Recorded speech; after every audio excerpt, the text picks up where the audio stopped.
Congress and refusal to intervene. Hey, this is Richard Hudson's office, correct? Yes, it is. So previously, about maybe 20 minutes ago, I spoke with somebody and I explained about the issues that I faced as a constituent of North Carolina. I'm gonna go ahead and tell you the issues that I faced, if you don't mind.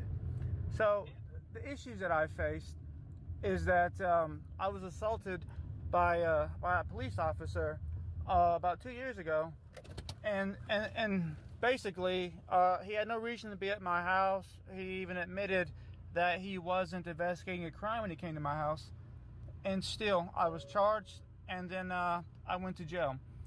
And during the first trial, I had reached out to my town, and the town manager, Ben Baxley, he didn't return my calls or my emails. But what he did was he had the DA, Catherine Brock, threaten me with harassment charges. Now, as a representative of Gibsonville, he has the power to oversee, like, the police chief and call into investigations and right wrongs. He chose not to. So then I went to trial. The lawyer that I hired refused to do anything. And then I was found guilty of assaulting an officer, even though I'd never touched the officer, and he was on camera assaulting me.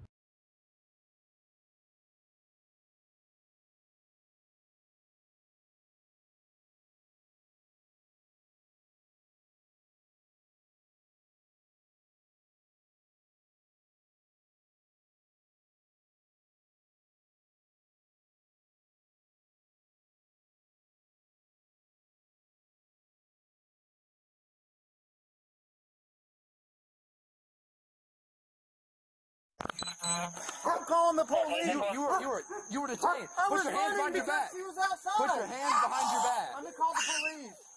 Let me call the police. I am the police. Yeah, but let me call because I haven't done anything wrong. You detained me for no reason. No, I did not. You started to run. I run because she came outside. You have no reason to detain me. I stopped as you said. 604 Wood Street. Daddy! Go inside. Let me put my dog inside. Okay, you can put your dog. Do not step inside. Go inside, Ariel. No! Go!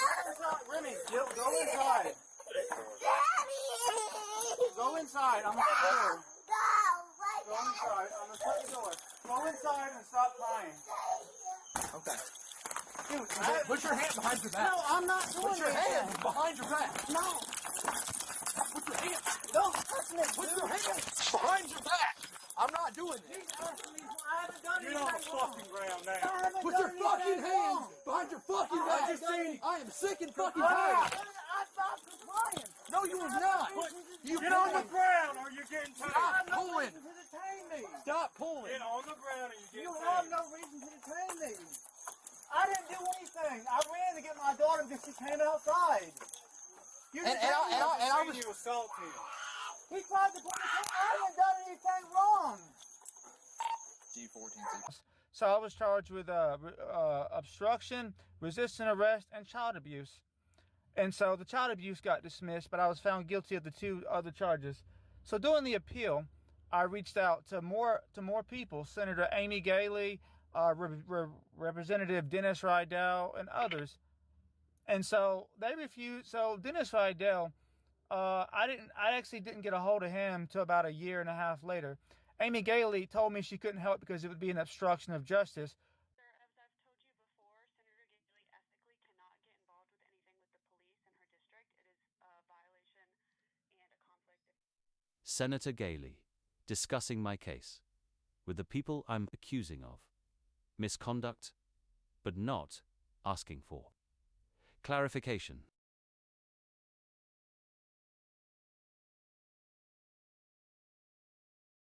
In the preliminary trial of my appeal, the lawyer and this lawyer, I paid for all this out of my pocket, John Cox. He knew that I was innocent, so the police had hired their friends to lie for the officer, and they were even on camera coercing them to lie. And these people, my lawyer didn't cross-examine them, and so I ended up pleading to an obstruction charge because here we are, I'm innocent, and nobody's doing anything. And so I did everything with the legal system that I could. I sued the people for lying, and David Crabb, the magistrate, refused to take any action. As a matter of fact, he dismissed the charges without even allowing me to proceed. I mean, not the charges, but the claims. So I wrote to Catherine Overby, the judge in district court, and I actually couldn't get a hold of her. I got put to somebody else under her who told me just to appeal. So this is a situation to where Alamance County has concealed misconduct by doing all these unlawful things, and everything that I've done has just been met with just legal roadblocks. So currently, Jeff Reese's cousin-in-law, she took a restraining order out against me. I never met this person before. No, that's not true. I met her once after I was speaking out online for help, and she started calling me names, and so I went to her grandparents' house because I was friendly with them and asked her, to leave me alone. In which case I was trespassed and never spoke with her again. So she filed a restraining order against me, and then she had no evidence or anything, but I had evidence. The judges refused to hear the evidence and granted the 50C restraining order. So then they tried to restrict my First Amendment by telling me that I couldn't mention her name, and basically it's to conceal the misconduct, because I was talking about how she did unlawful stuff, which I'm allowed to. I wasn't threatening her in any way, just trying to get some help. And so what they did was they showed cause, meaning that I violated it even though I didn't. And so I've been trying to get help, and no matter where I look, I just keep getting roadblocked. I actually reached out to DOJ Jeffrey Smythe. Jeffrey Smythe is from Burlington. He was actually appointed by Josh Stein, which you probably know this already. He's Facebook friends with the police chief, and that's an ongoing thing.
This is Jeffrey Smythe.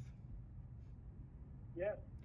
This is Brian Turner. I remember speaking with you during when I called you when you were over the Department of Investigations for Civil Rights. So I'm calling again because when you refuse to take action, despite me having proof of it, I'm still being harassed. I've been banned from the town. And so my family has lost a lot, and we didn't deserve it. And you've chosen to not do your job, because you told me that you didn't think Rebecca Dixon would do what I claimed, even though it's on camera. So I'm asking you right now, could I do anything to get an investigation? Because what has been going on with my family has been wrong. Our senators won't do anything, and I have filed complaints against you for not doing your job. Go ahead and speak, sir. Mr. Turner, I really am not in a position. I'm not at the DOJ, and I really can't help you. I'm sorry.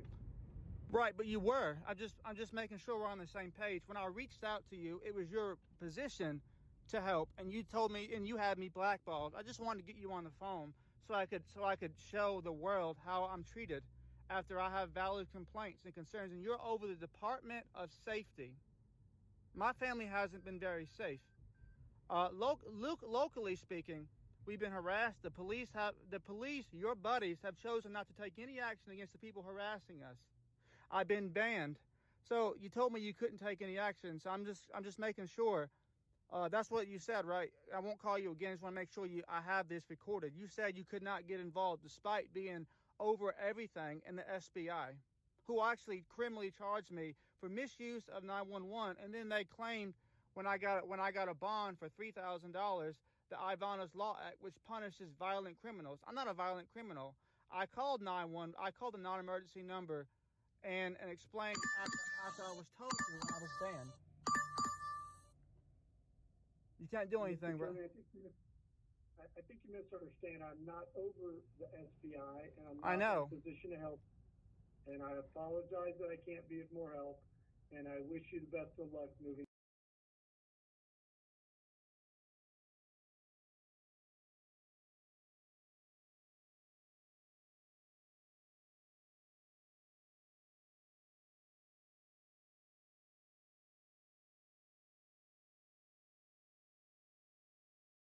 My rights have been getting stepped on, and then we call people like Richard Hudson, like you'll listen to my stuff and tell me you can't do anything. By the way, this is being recorded because I'm gonna put it on TikTok so I can let everybody know the people that I'm dealing with. Now you go ahead and tell me that you can't get involved, even though I know that they can. So go ahead, sir. Yeah. Can we have your address to confirm that you're a constituent? Yeah, 604 Wood Street, and that's Gibsonville, North Carolina. Okay, perfect. Yeah, so it sounds like you've already received the answer to your question. What we would recommend you doing is reaching out to your state representative. I have. Better equipped at helping you with your problem. I have. If you'd like, I can. Okay, well, if they haven't been able to help. No, it's not that they haven't been able to help. It's that they don't want to help. Same thing with Richard Hudson's office. You guys can get involved, but you're choosing not to. That's the problem that I face. That's the problem that many North Carolinians face that handle this stuff. Is you guys sit up there and you get rich and fat off of our votes, but you don't do anything to help the people. You pass these bullshit laws that don't benefit anybody. You know, I've lost $500,000 just in job loss and having to pull out from stock options and stuff that I worked really hard to get. And then just to hear these baseless ass answers, it's like, this is the shit that I'm trying. This is why I'm putting it on TikTok and YouTube, because you guys represent the state, and then you just don't do anything. You refer us to other people. I've been dealing with this for 2.5 years. I'm facing jail time for something that I didn't even do, and instead I get these bullshit ass answers. You guys can get involved. The purpose of calling and recording this is so the world can see how you're treated, how we're treated by the people that get voted in. To be honest, I knew the answers I was going to get. I just wanted to record it and document it.